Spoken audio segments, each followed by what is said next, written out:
나만이 걸어온 그 길.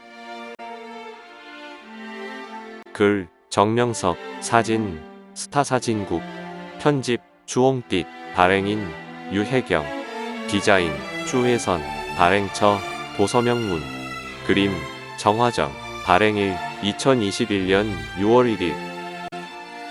성자와 함께 뜻이 있어 걸어온 길.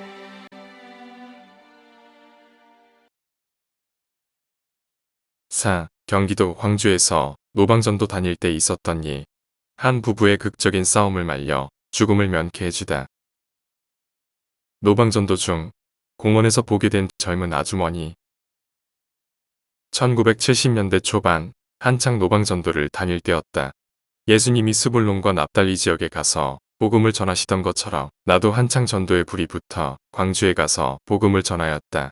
그때는 광주군이었는데 지금은 광주시가 됐다. 당시 큰형님이 광주에 살면서 성결교회에 소속되어 일하고 있었다. 나는 큰형님 집에 있으면서 노방으로 전도하고 다녔는데 어느 날 경안초등학교 근처 공원으로 갔다. 해가 너울너울하는 저녁 때 사람들이 나오면 전도해야겠다고 생각하고 그리로 갔는데 아무리 쳐다봐도 사람이 없었다. 그때 어떤 여자가 어린 아기를 유모차에 태워 끌고 다니는 모습이 보였다. 첫 아이를 낳았는지 아주머니가 젊고 되게 예뻤다. 흰 치마를 입고 천사같이 돌아다니고 있었다. 물론 실제 예쁜 얼굴이 있지만 전도하려고 할 때 더 예쁘게 보인다. 영적으로 차원이 높으면 제대로 보게 되는데 하나님과 성령님은 그 사람을 전도하라고 예뻐 보이게 하신다.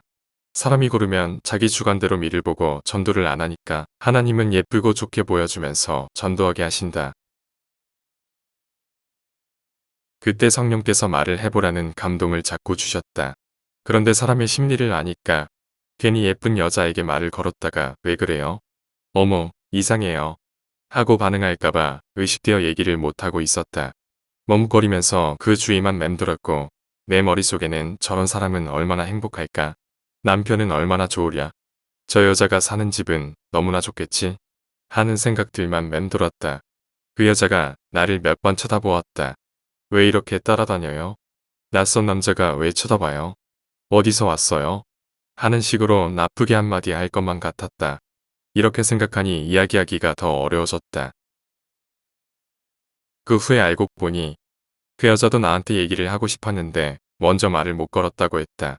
실상 그때 성령의 감동 따라 할 수 있는 말들은 많았다. 야, 아기 예쁘다. 여자예요? 남자예요? 하고 물으면서 인생 이야기를 하면 되는 것이었다. 그런데 나는 나대로 생각하다가 그 여자가 슬쩍 내 옆을 지나가는데도 붙잡지 못했고 결국 그러다 얘기 한마디 못하고 그냥 스쳐 지나갔다. 숙소로 들어가던 골목에서 비명이 들려 나는 다른 데로 가서 1시간 30분 이상을 또 전도하고 다니다 보니 밤이 되어 캄캄해졌다. 당시 내가 큰형님 집에 있으면서도 큰형의 일은 돕지 못하고 내 일만 하고 전도만 하고 돌아다니니까 자주 밥을 먹는 게 눈치 보였다. 그래서 타향당에서 전도하다가 사귄 사람의 집에 자주 갔다. 그 청년은 공주 사람인데 결혼하지 않고 혼자 살면서 초등학교 뒤에서 문방구를 운영했다. 그가 바쁠 때는 내가 심부름도 해주고 대신 학용품도 팔아주었다. 나도 충청도 사람이니까 서로 알고 가까이 지내게 되었고 가끔 그 청년 집에 가서 자기도 했다. 그날도 그 청년이 있는 문방구 골목으로 향했다. 초등학교는 수업이 일찍 끝나니까 문방구도 일찍 문을 닫아서 저녁 때는 골목에 불이 꺼져 있었다. 골목길을 걸어가는데 갑자기 옆에 집 담장 안에서 비명소리가 막 들렸다. 사람 살려 하고 어떤 여자가 소리를 지르고 있었다. 대문은 잠겨 있고 어디로 들어갈 구멍이 없으니까 순간 담장을 넘어갔다. 환하지 않은 희미한 불빛에 두 남자와 한 여자가 보였다. 그중 한 남자는 나이 든 어른이었는데 젊은 남자를 향해 야, 이놈아 하고 소리를 치고 건장한 젊은 남자는 도끼를 들고 야, 이 죽일려나 하고 소리를 질렀다. 여자를 찍으려고 덤벼드는 순간에 내가 그 남자의 손목을 잡았다. 그랬더니 당장에 너는 누구냐? 아, 이놈 바로 너로구나. 하면서 도끼로 나를 찍으려고 했다. 무슨 소리인지 알 수가 없었지만 일단 팔목을 잡고 확 도끼를 집어던져 버렸다. 그를 딱 붙들어 안고 왜 이러냐고 물었다. 그때 마침 문방구를 운영하던 청년이 자기 주인 집에서 큰 소리가 들리니 쫓아나왔다. 그 청년은 내가 저지하고 있는 자가 주인 집의 아들인 것을 알고 불을 켜서 난리를 가라앉혔다. 알고 보니 그 남자에게 얻어맞고 넘어져 있는 여자는 그의 아내였고 그 옆에서 소리 지르는 어른은 집주인이자 그 남자의 아버지였다. 밝은 불빛에 둘러보니 두 남자는 모르는 사람이었고 여자만 어디서 본 얼굴 같았다. 공원에서 본 그 아주머니였다. 깜짝 놀라서 남자에게 말하길, 이게 도대체 어떻게 된 일입니까? 화나는 무슨 일이 있어도 그렇지 왜 도끼를 들고 그럽니까? 말을 좀 해보세요. 했다. 그리고 나는 그냥 지나가는 사람이에요. 우리 큰형 집이 광주에 있어서 놀러 왔다가 잠깐 여기 지나가는 길에 골목에서 사람 죽는 소리가 나서 강도가 들었나 하고 담장을 확 넘어왔어요. 남의 집에 들어와 싸움을 말린 것은 죄송한데 강도가 사람 죽이는지 알고 뛰어들어온 것입니다. 라고 적절히 사과하면서 자초지종을 설명했다. 부부간의 무서운 오해. 흥분을 가라앉혀야 해서 문방구 청년의 집으로 그 남자를 데리고 갔다. 그제야 그는 나에게 함부로 대해서 미안하다고 하며 자기 이야기를 하기 시작했다. 강원도에서 공무원 생활을 할 때 지금의 아내를 만나 사랑하게 되었는데 부모님이 결혼을 반대하고 말려서 결국 여자와 둘이 경기도로 도망치듯 나와서 살았다고 한다. 악착같이 살다가 다시금 복직해서 자기는 공무원으로 일하러 가고 부인은 아기를 낳고 집에서 쉬고 있다고 했다. 그런데 가끔 저녁 때 와보면 부인이 집에 없는 날이 많았다는 것이다. 그 사실을 친구들에게 말했더니 야, 병신아. 바람 피우는 거야. 그걸 눈치를 못 채? 하면서 그런 일은 도끼자루 잡아야 끝나는 거야. 그냥 놔두면 안 돼 하고 친구들의 경험을 이야기하며 충고하더라는 것이다. 이에 남자는 아내를 믿었는데 원통하고 분통하다 생각하면서 배신감에 속이 뒤집어져 그날 술 먹고 도끼로 찍어 죽여버려야겠다는 생각에까지 이른 것이었다. 그 남자의 이야기를 다 듣고는 알겠습니다. 그러면 이제 부인의 이야기도 들어봐야 되지 않겠습니까? 재판할 때도 피고 이야기, 원고 이야기 다 들어보고 판단하니까 이제 부인도 들어오라고 해서 말을 들어봐야 풀릴 것입니다. 했다. 아주머니가 들어올 때 자세히 보니 저녁 무렵에 공원에서 보았던 그 여자가 확실했다. 아주머니도 나를 알아보고 바로 죄송합니다. 지나가다 말도 못 걸었는데 이렇게 지나가다가 담장까지 넘어와 살려주셔서 정말 감사합니다. 부부간의 싸움은 절대 못 말린다는데 그때 안 말렸으면 난 오늘 죽었어요. 했다. 내가 남자 이야기를 들어보니까 이러저러하게 살아왔다고 하던데 사실이냐고 물으니 다 맞다고 하였다.